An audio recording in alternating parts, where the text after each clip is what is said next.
사실상 김태형 교수님께서 유심히 보실 수 있을 것 같아요. 네, 앞에 임 교수님이 발표했던 내용 굉장히 재밌게 봤고, 사실은 그 수상했던 두 작품이 제가 굉장히 관심이 많은 분야고, 여기 내용에 조금 더 같이 담겨 있어서 같이 종합 토론 때 얘기를 할 수 있을 것 같습니다. 코로나 시대 건축 실내 환경이라고 제목은 적었는데 이게 참 제목 정하기가 어려서요. 저는 이제 주로 할 얘기는 우리가 지금까지 살았던 건축 공간에서 쾌적을 지속적으로 유지하도록 노력을 많이 했죠. 과거에 아주 원시 시대 때 뭐 적이나 추위를 피한 쉘터 이후에 사람들의 수준이 높아지면서 실내 환경에 대한 쾌적을 요구를 했고요. 시간이 점점 지나면서 이제는 건강에 대한 요구들이 점점 늘어난다 하는 얘기를 좀 하고자 합니다. 건축과 질병인데요. 뭐 관계가 없을 것 같기도 하고 있을 것 같습니다만, 뭐 제가 봤던 그 책 교과서에서 좀 따온 내용들을 몇 개 좀 소개를 시키고 좀 지나가 볼까 합니다. 고대 건축, 뭐 고대인지 어떤지 하고 얘기할지는 모르겠습니다만 아주 굉장히 오래된 시절에 여기 밑에 있는 기원전 히포크라테스가 살았던 시절에는 아마 건강과 건축에 관련돼서는 경험과 미신이 주로 지배됐던 시기가 아닌가 생각이 듭니다. 이분들이 얘기하기로는 굉장히 습기가 많은 지역에서는 유기물이 썩으면서 굉장히 더러운 공기와 패스트를 유발하는 토끼를 만든다. 그러니까 이런 곳에서는 건축물을 만들면 되지 않는다라고 얘기를 했어요. 일견 이게 맞는 것 같기도 합니다만 좀 틀리기도 하죠. 뭐 예를 들면은 해충이나 뭐 병충해 뭐 이런 부분들에 의해서도 병이 걸릴 수도 있고 또 사람 간의 병이 걸릴 수도 있음에도 불구하고 이런 식의 경험을 말씀했던 것 같고요. 뭐 비트루비우스 아시는 분 굉장히 잘 아시는 분 굉장히 유명하고요. 그 다음에 15세기 알베르티라고 하시는 분까지 쭉 보시면 도시나 건물을 건설하는데 더러운 공기 습지는 적합하지 않다. 뭐 당연한 얘기입니다만 이런 식의 얘기를 했습니다. 아직까지도 미신이 있었던 시기였던 것 같아요. 르네상스 시대에 오면서 굉장히 도시화되고 사람들이 밀집하게 됐죠. 그러면서 알지 못했던 질병들이 생겼던 것 같습니다. 도시화가 진행되면서 전염병이 생기기 시작을 했고요. 문헌에 의하면 이 시기에 병실 등에 의한 격리도 실시를 하기 시작을 했다고 합니다. 그러니까 건축과 병에 대한 이해가 조금씩 되기 시작을 했죠. 다만 뭐 외부 공기는 너무 좋지 않아서 전염병을 일으키니까 조심해야 된다라고 하는 미신도 아직까지 남아 있었던 것 같습니다.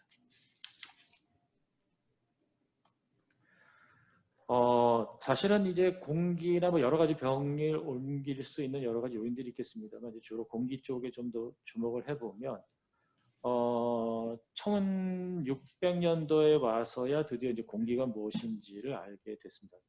뭐 굉장히 오래된 것 같지만 인류 역사상 보면 그렇게 오래된 얘기는 아닌 것 같고요. 또 1700년대에 와서 공기 중에 산소만 분리를 했습니다.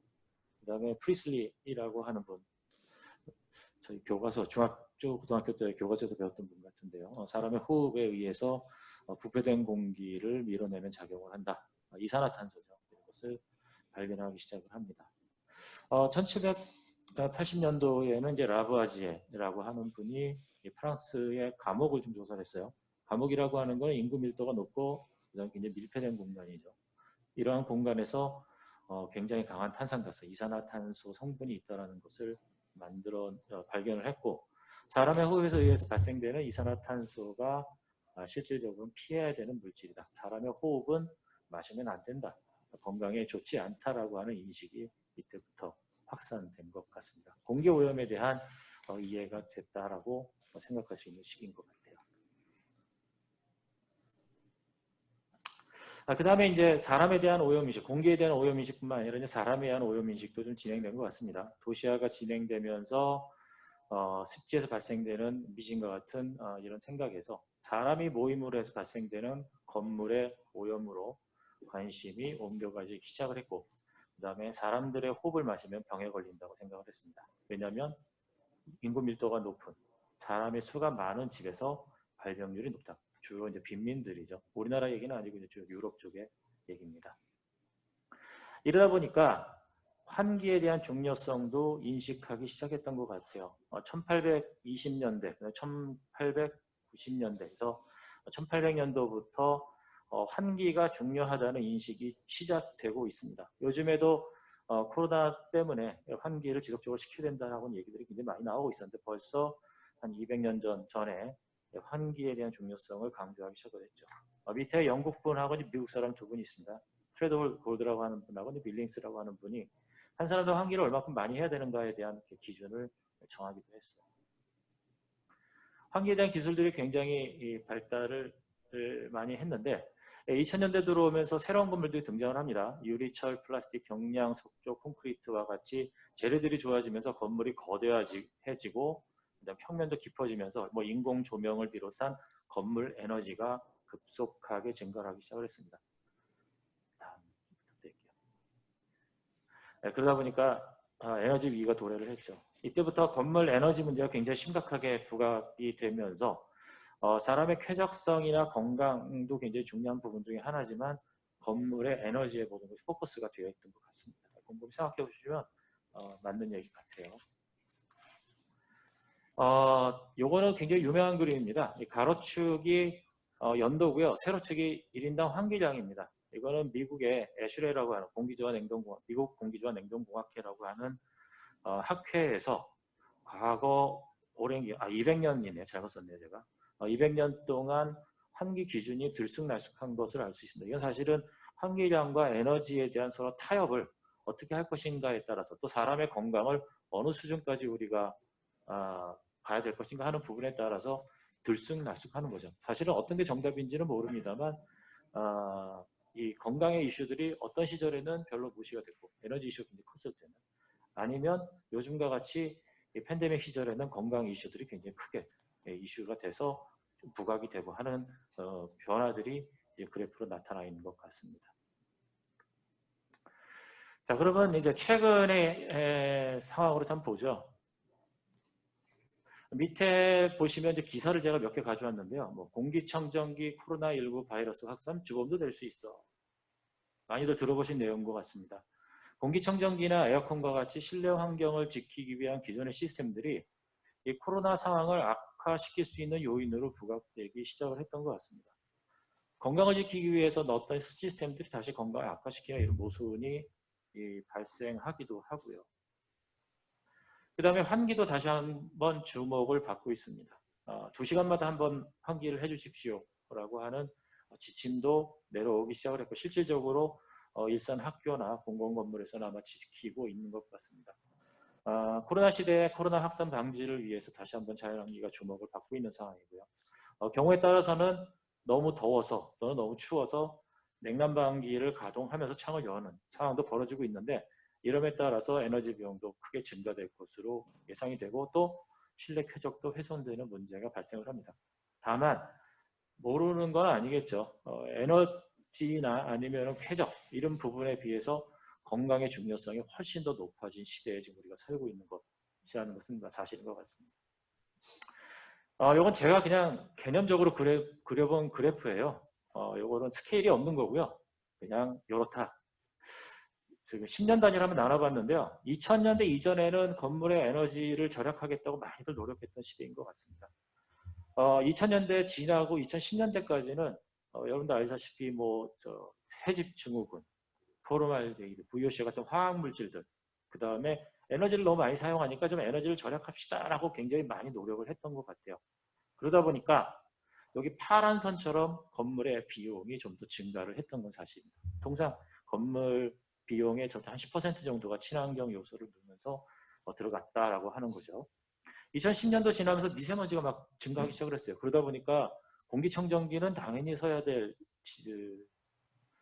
제품이고 그러다 보니까 이산화탄소 문제가 발생된다고 그래서 환기 설비에 필터를 넣기도 하고 굉장히 중장비가 들어가기 시작을 합니다. 그래서 비용이 조금 더 증가하겠죠. 그 다음에 앞으로 뭐가 될지 모르겠습니다. 2020년대 들어오면서 코로나 바이러스에 의해서 발생을 다 하고 있으면서 사람들에 대한 건강 비용이 제 생각에는 앞으로 더 증가할 것 같습니다. 건축 비용이 좀 증가를 하고 거기에 대한 시스템도 좀 더 증가를 하겠죠. 얼마만큼 증가할 수 있을지 모르겠습니다만 확실한 건 증가할 것 같다는 생각이 들죠. 반면에 건물 에너지도요. 2000년까지는 증가하다가 저에너지 친환경과 관련된 부분에서 점점 감소를 합니다.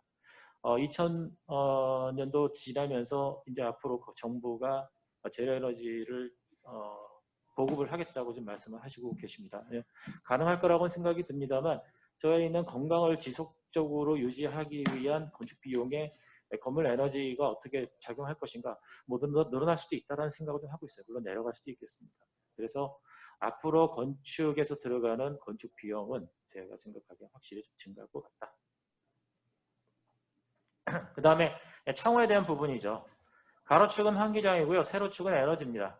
당연히 창을 통한 자연환기가 에너지가 훨씬 더 적게 들겠죠. 다만 여러 가지 이유에서 그래프 아래 왼쪽에 있는 창호처럼 창이 잘 열리지가 않아요. 요즘에. 오른쪽과 같이 미석이 창기 별로 보기 쉽지 않습니다. 지금 제가 앉아있는 연구실, 학교의 연구실 창도 잘 개방이 되질 않아서 창을 열어도 환기가 잘 안 되는 문제이고요. 그 다음에 법적으로는 위에 있는 환기 설비를 통해서 환기를 하게끔 되어 있습니다. 법적으로는 0.5의 환기를 하게끔 되어 있기 때문에 환기량 측면에서 아마 미닫이의 창보다는 환기량이 굉장히 줄어들 것 같은 생각이 좀 드네요. 이런 상황에서 창호에 대한 부분들을 좀 다시 한번 좀 고려를 해야 되지 않을까라는 생각을 하고 있습니다. 환기는 사실 기본 중에 기본이고 외기가 깨끗하다는 전제 조건 하에서는 많이 들어오는 것이 건강적 측면이나 좀 쾌적적 측면에서는 훨씬 유리하다는 걸 다 알고 있음에도 불구하고 환기 설비의 어떤 중장비나 아니면 왼쪽에 있는 창호와 같이 좀 환기가 좀 잘 안 되는 이런 창호들이 많이 활용되고 있어서 이쪽 부분에 대해서는 좀 다시 한번 고민을 해야 되지 않을까 생각을 좀 하고 있습니다. 그래서 뭐 결론 아닌 결론입니다.